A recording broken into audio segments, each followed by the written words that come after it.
Good day, agripreneurs, and good day, everyone.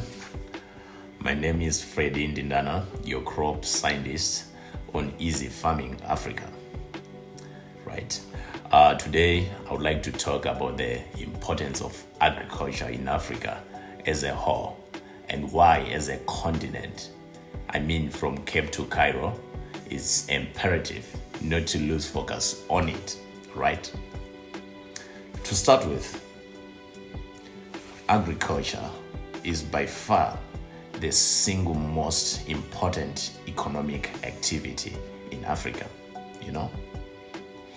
It provides employment for about 2/3 of the continent's working population, okay?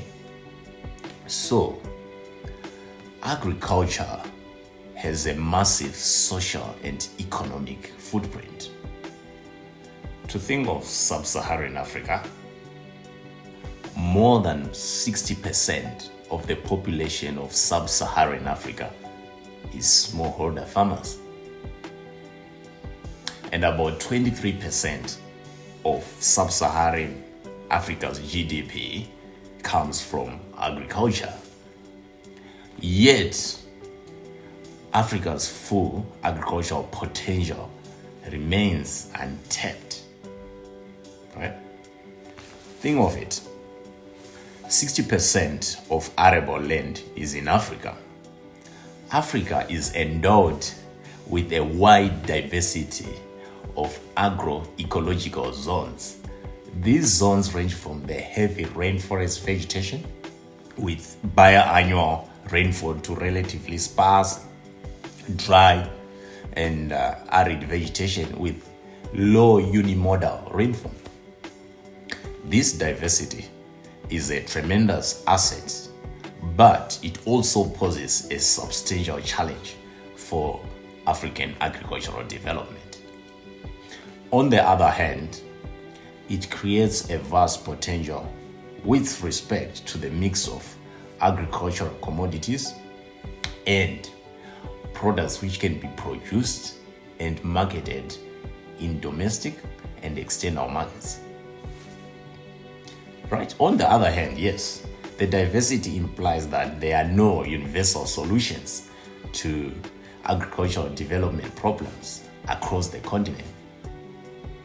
But consequently, programming and implementing interventions in the sector must be tailored to the particular conditions of the different agroecological zones and to prevailing socio-economic conditions of rural households within individual countries.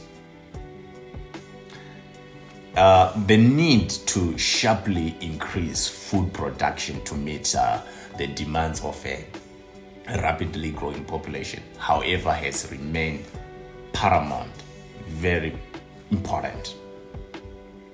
But let me not forget to touch sustainable agriculture.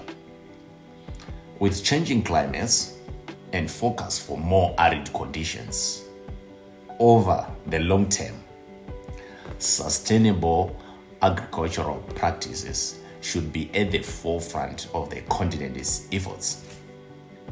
We need to work hard together to support the development of higher yielding crops and the adoption of efficient farming practices such as soil and water management for key food staples. Africa's agribusiness must develop in order for the continent to develop economically. Its strengths and weaknesses make agribusiness the most significant sector to drive its overall economic development. So what it means is that policymakers, educators, and researchers should take note. Done right, the economic gains of developing Africa's agribusiness will be enormous. With that, have a good one and give it to someone. We are there together. cha-cha. Easy farming Africa with fretting Dindana. Give it to